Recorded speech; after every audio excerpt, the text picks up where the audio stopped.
Newsflash. We don't want an internationalist country. We don't want world banks, globalization of our economy, a country with no border and no identity. You are not allowed to change the identity of this country. Americans want a nation state. Our country, with a history of freedom, is combined with a history of responsibility. And yet our proud history, even our money, is being rewritten to accommodate a new worldview. We are so beaten down by political correctness that most of us are numb to the surrender of America. And as for those naysayers, the one who say, Donald Trump just can't win, listen up. Those naysayers in England got it all wrong, didn't they? Prime Minister Cameron got it all wrong. You know, the one who criticized Donald Trump for his temporary ban on Muslims. And now Cameron's out. Obama, too, got it all wrong, jetting to England as if he were the world's dictator, telling the Brits what's good for them. And while we're at it, Hillary Clinton got it all wrong on just about everything except her bank account.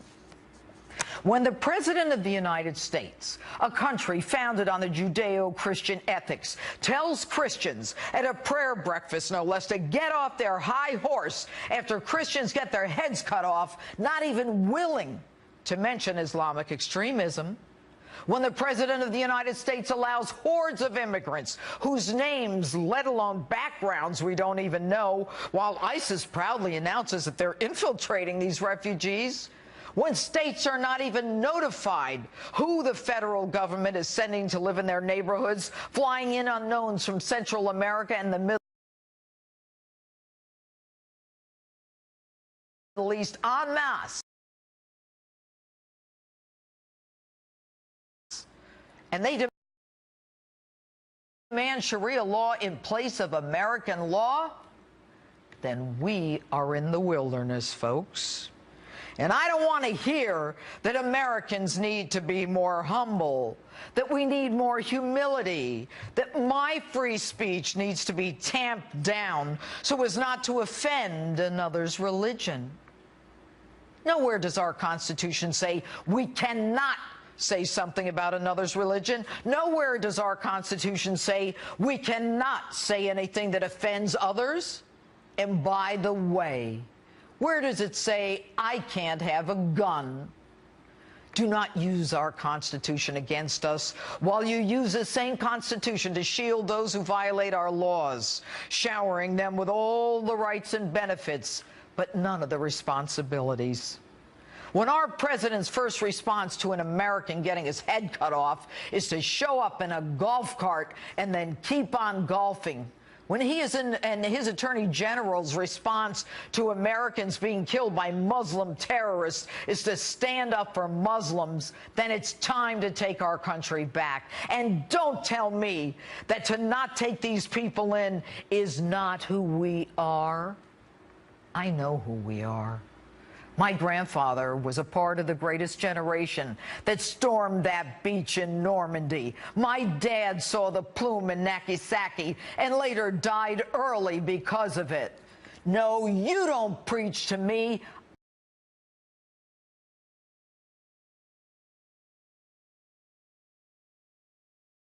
I know who we are, and I know who I am. I am an unapologetic nationalist. I am an unapologetic American.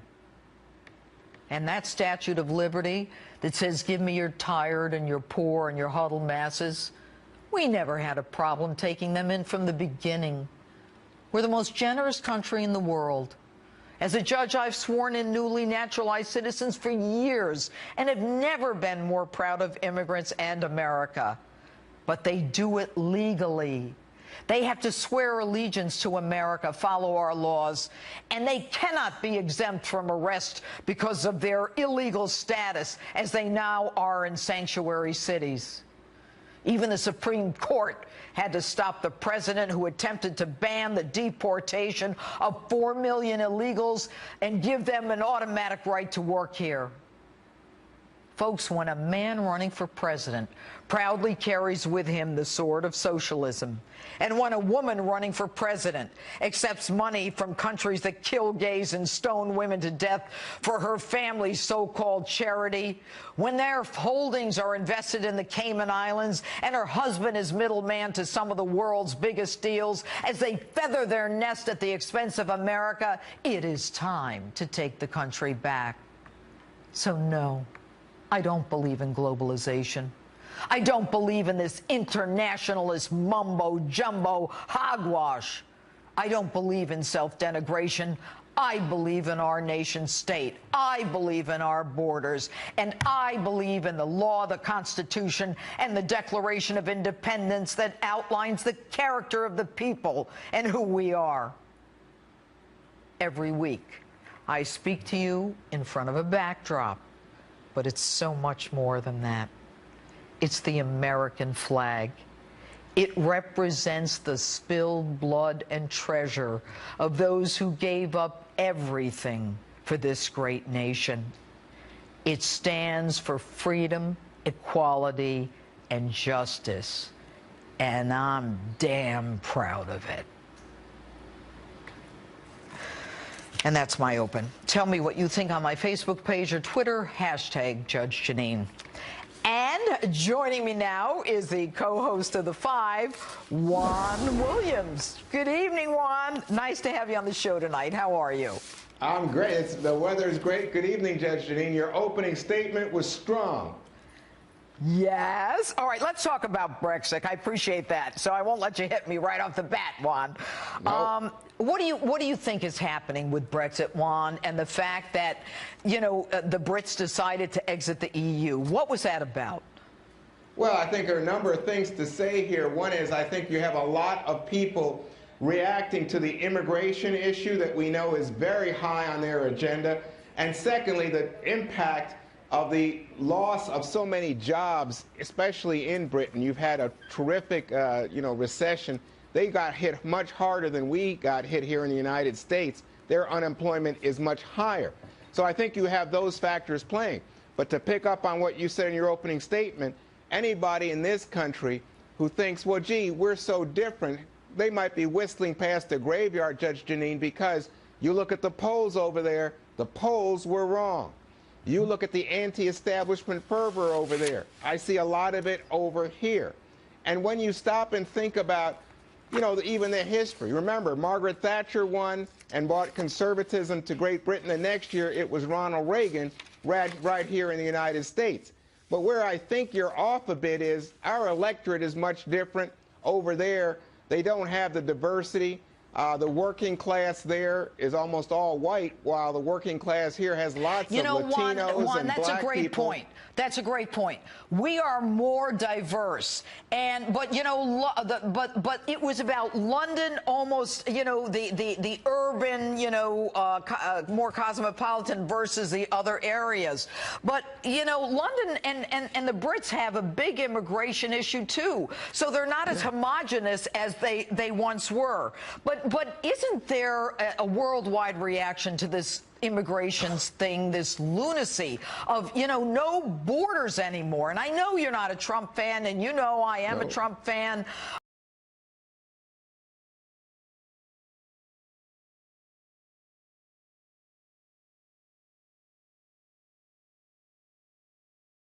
But, you know, he has hit a chord that I don't believe Hillary Clinton can ever hit. No, but remember two things. One is, for Britain and for the European Union, they have endless borders, and they were being controlled by the European Union and Brussels in terms of immigration flows and entry. Here in the United States, we are blessed to have two large oceans, and we have two neighbors, Canada and Mexico. That's about it. You talk about Syrian refugees and fears that they're being infiltrated by terrorists. Germany's taken in millions. We've taken in less than 10,000. I don't even think 2,000 at this juncture. I think now they're not talking about, you know, 500% more. But look, Juan, you admit that we're flying them in. we are flying them into states around the country and not giving those states notice. I mean, there is a war going on between some of the in Congress who have no say with any of these refugee programs or bringing them in. We don't know who they are. Well, of course we know who they are. They have to go through a strict screening. And let's take the Syrian refugees, for example. It's 2 years, Judge Jeanine, before they can come anywhere near these shores.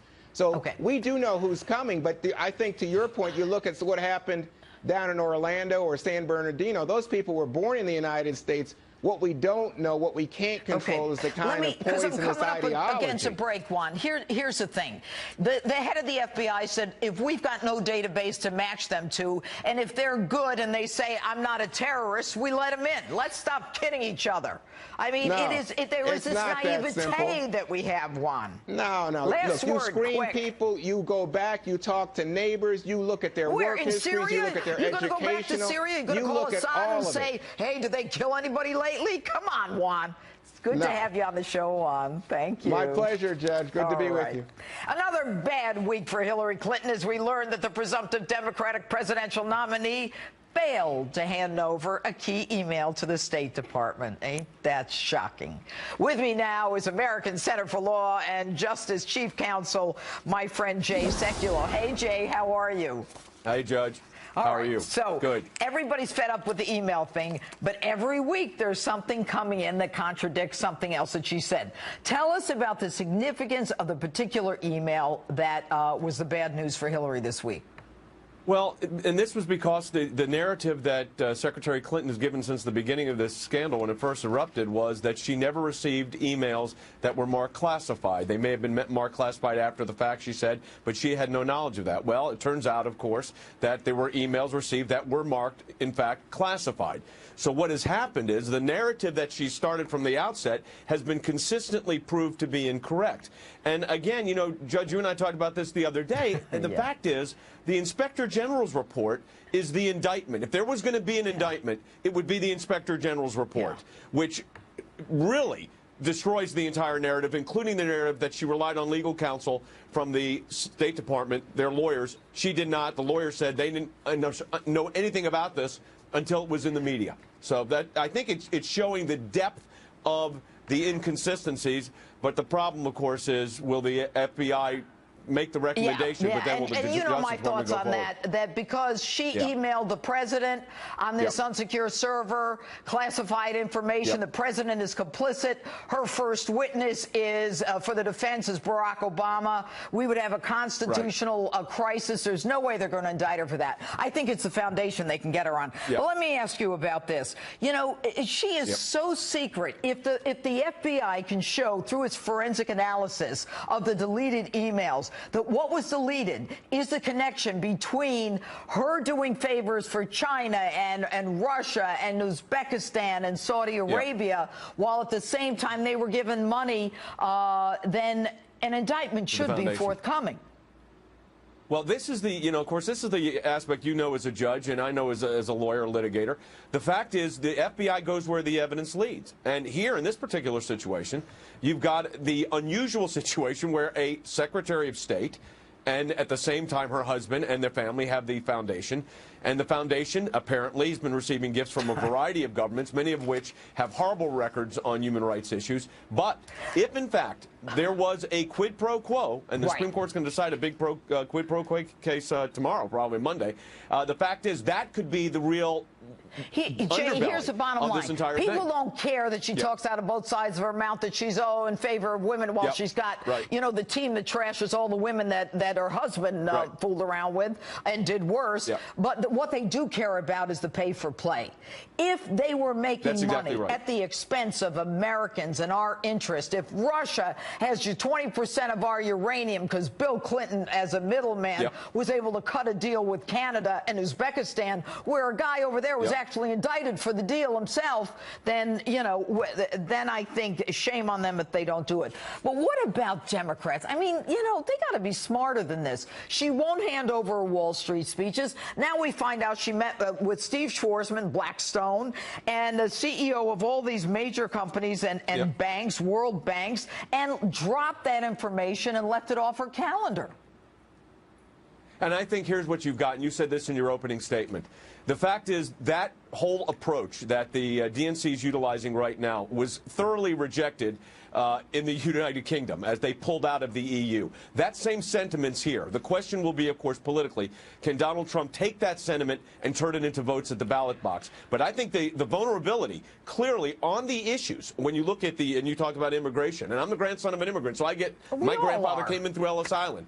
Exactly. But this sentiment's there. So I think there's vulnerability here. The question will be, will the American people take a look at the situation and say, you know what, this is our country, we're gonna take it back? And I think that's the real question of the day for the electorate. And the fact that as a result of the Supreme Court decision, Obama can no longer ban the deportation of 4 million illegals and give them jobs because he feels like it. It's going to be a different world. Yeah. Jay Sekulow, he said he had a pen and a phone. He ran out of a battery, and he's out of ink. That's what the Supreme Court said. Thanks for being with us tonight, Jay. Thanks, Judge. All right. And one of Donald Trump's top economic advisors is here to talk with me about the Brexit vote and how the campaign can capitalize on it. My interview with him is next. And then Sheriff David Clark joins me live to talk about this week's Brexit vote lead to change in the United States come November. Let's ask Heritage Foundation economist and Donald Trump economic advisor Steve Moore. Steve, what's your take on the last 72 hours in Brexit? Some people think it's just about the economy. Is it? Hi, Judge. Great to be with you. Well, it's partly about the economy, no question about it. In England, in Europe, and here in the United States, the middle class, the working class, is in a kind of revolt right now. They're not feeling that we've ever really come out of this recession. Their paychecks are shrinking. That's certainly happening here in the United States. And there is this kind of rebellion that's going on. We saw this in the rise of Donald Trump, and I think that was part of the explanation for what happened in that. Remember, nobody expected that vote that we had. Well, all the predictions were that it wasn't going to happen. You know what, Steve? You know what I think is interesting? When I started reading about this more, I think like a lot of people, it's happening in Britain. What's that got to do with us? But at the same time, what I find fascinating is that Cameron had Obama go over there and say, in his dictatorial, you shouldn't leave. But what they started saying is that if they exited the EU, that it would harm the national security, that Abu Bakr al-Baghdadi, the leader of the Islamic State, was probably in favor of Britain leaving the EU. They were so desperate to not leave it. What was that about? Well, it was over the top. The rhetoric was completely over the top. By the way, it was over the top in Europe, it was over the top in the UK, and it was over the top here in the United States with the president saying you're going to go to the end of the line and it's going to be Armageddon. And you know what happened, I think, Judge, is that people, not just in the United States, but in Britain, I think in Europe as well, they're tuning on. Do you think other countries in Europe are going to follow this?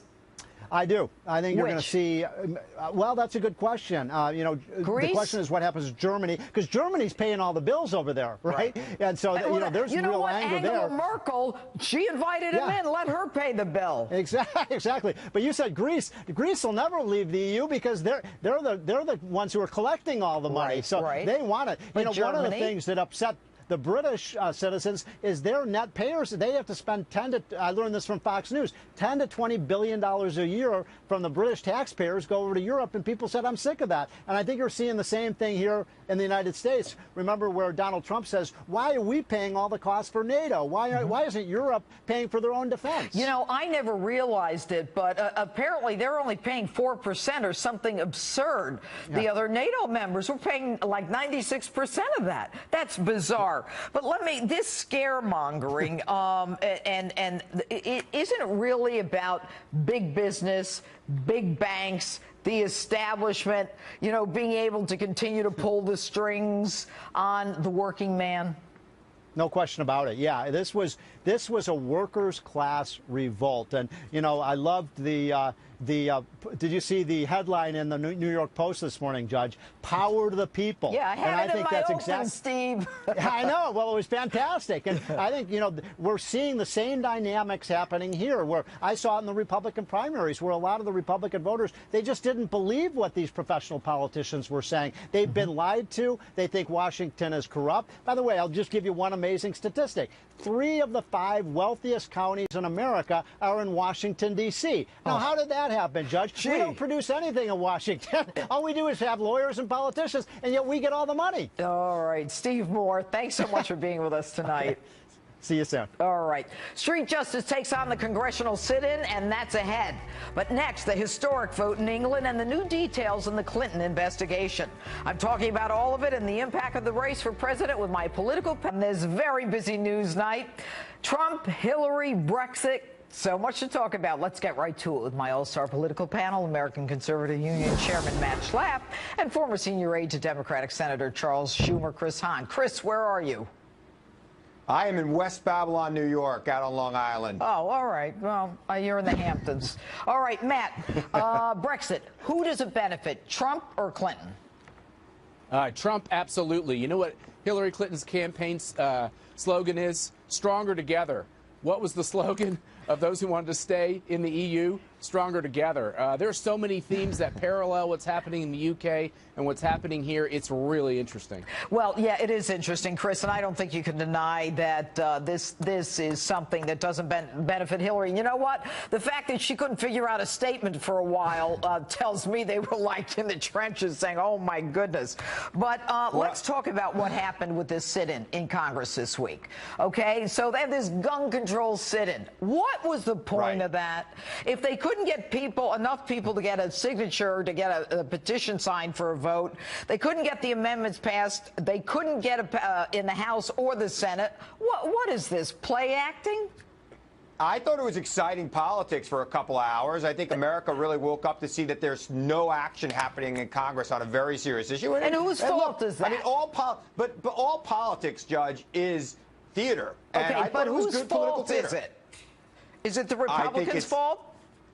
I think that Speaker Ryan should let this come to a vote. If he really wants to see it happen, he should let it. You know what? If they can't follow the system and the process to get a bill to on the floor, then it's their fault. It's a bipartisan failure. And you know what cracks me up, Chris? I just got to tell you this: Obama had the House and the Senate in 2009 and the White House, and today he's like, the Republicans are stopping us from doing this. What do you say, Matt? Hey, I think he wasted an opportunity then. What did you say, Chris? Sorry, Matt. I think he wasted an opportunity on guns back then. Yeah, we know he wasted. I thought you were going to defend him. Go ahead, Matt. Guns. He didn't pass anything on immigration, shockingly enough. You know what this was, Judge? This was a sit-a-buster.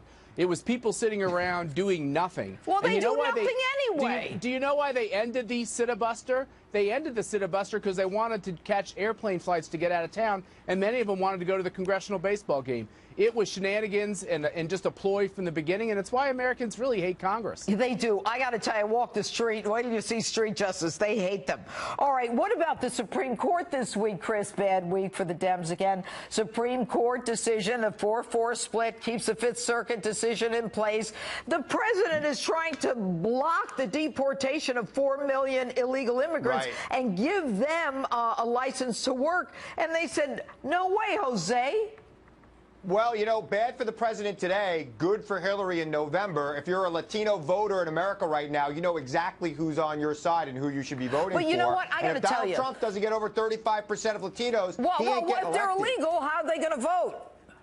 Well, no, you know, that's the thing. Legal Latinos in this country feel very strongly about this because they know how hard the process was. The legal Latinos who came the right way, who got a lawyer, who swore allegiance in this country, who know our history, who want to speak our language, they're angry that they had to pay those lawyers. He's underwater in Florida, and it's because of the Latino vote. He's doing very well among white males. Okay, Chris. Here's the deal. What happened in Brexit had a lot to do with immigration. The fact is this, which is we talk about nationalism. I just like to talk about sovereignty. Whatever happened to the idea that a country controls its borders and who enters this country? Matt, we are a nation of people who used to be immigrants, Let him finish, but we get Chris. the control when the immigrant gets to become a legal resident and a citizen. Guess what, Chris? That's not racist. And guess what else? Americans are responding to that message.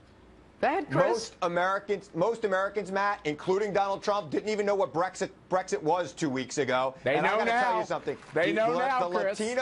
The Latino voters and educated whites in America are not going to stand for that kind of isolationism that they had there in Britain. In fact, most British people today are regretting what happened last week. That's really? Untrue. Did you do your own poll, untrue. Chris? Stop with the hogwash, Chris. Most Brits are regretting the decision they made 48 hours ago? Are you kidding? Judge, the polls actually show that more Brits are actually regretting the fact that they didn't also vote to pull out of the EU than the opposite. So that's completely untrue. And the fact is this, which is there's going to be some political turbulence after this pullout. There's no question. And everyone's going to use it for their political advantage. The fact is people get the truth here. Countries should be able to control their borders and control their economies. And that's the theme of the day. What's wrong with being an American? What's wrong with being proud of this nation? Why are people flying the flags from other countries and burning the American flag? I get the First Amendment, but you know what? They went too far. First of all, most people do not burn the American flag. Most people, the people carrying the flags from the other countries are. Judge, I think most people, immigrants, non-immigrants, even people coming here illegally, want to be part of the American dream. That's why they come here. That's why my grandfather came here. If they want to be part of the American dream, follow the American law, Chris. That's right. Well, look, if the American law was fixed the way it was supposed to be, if we were able to deal with the market... The law is in place. Your family, my family, Matt's family follow the law.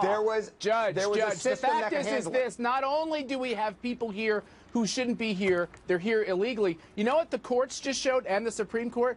The President of the United States is acting in an illegal fashion when he tries to give these people illegal status. In a sanctuary city, we don't deport them, and they're killing people. Shame on us. Match slap, Chris Hahn. Bye.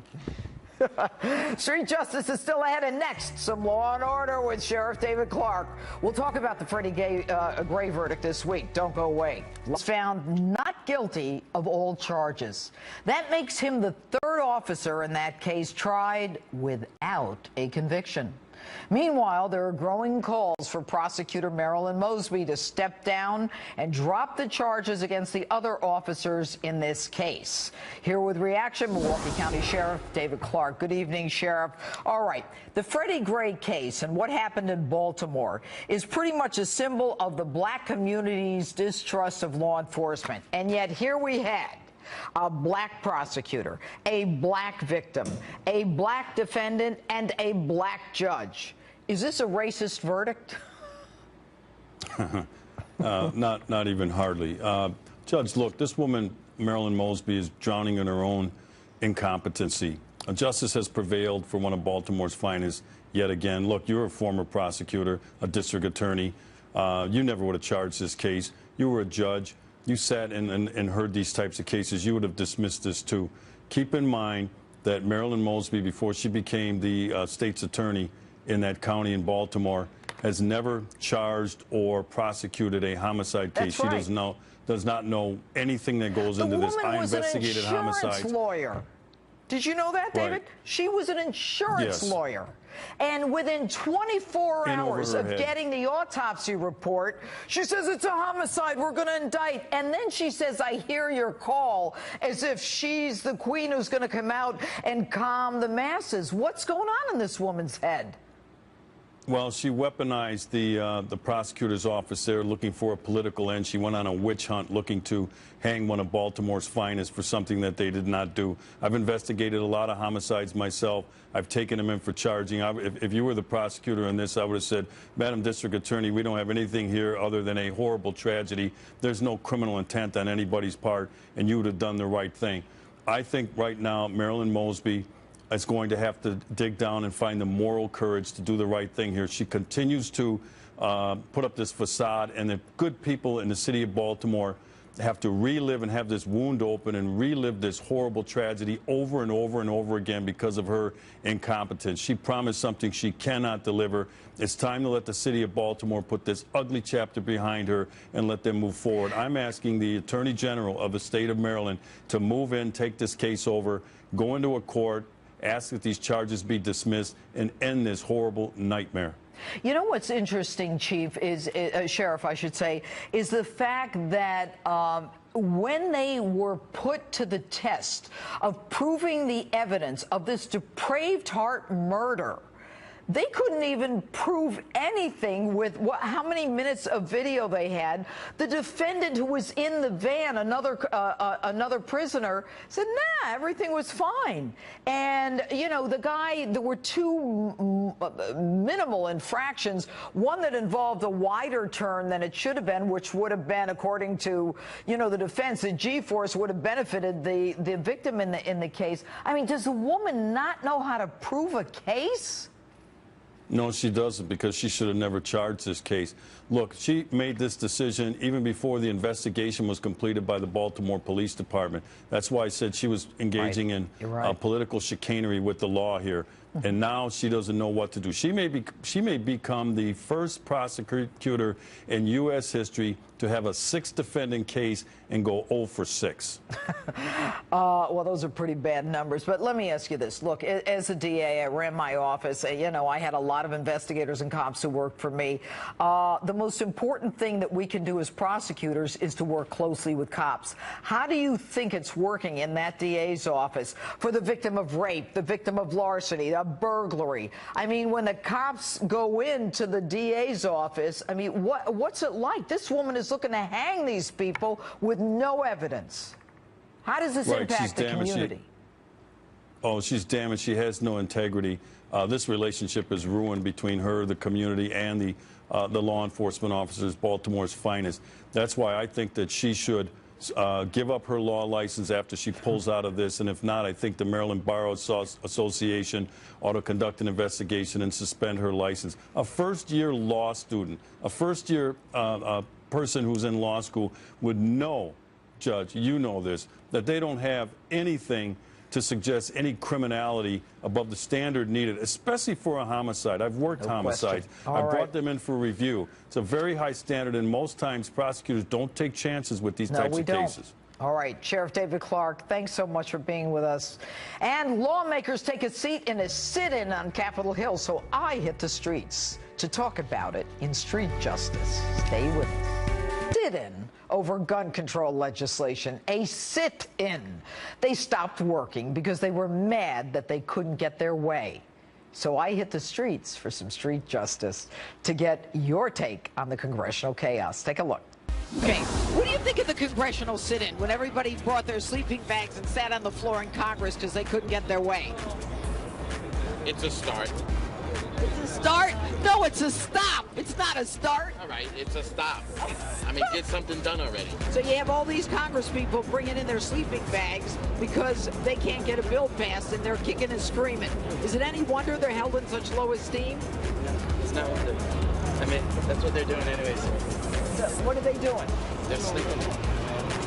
They brought their sleeping bags. They're ready to camp out. Yeah, well, now they're admitting that they're doing nothing but sleeping. Listen, I just like to see our government get together and be effective. I'm getting tired of watching what goes on. Yeah, but we're all tired. They're held in such low esteem. 18% approval rating, okay? Deserve it. It's all a play to take our guns. Don't believe it. I'm telling you, it's just not right. They're acting like children, but if the Republicans did that, oh my Lord. What do you think of all these Congress people and the sit-in in Congress because they couldn't get a bill passed? They brought their sleeping bags. Well, I think sometimes drastic action is necessary to get things done. Why sit in Congress? Go outside and sit in and let Congress do the people's work. Well, I think they're sitting in because they want to create action.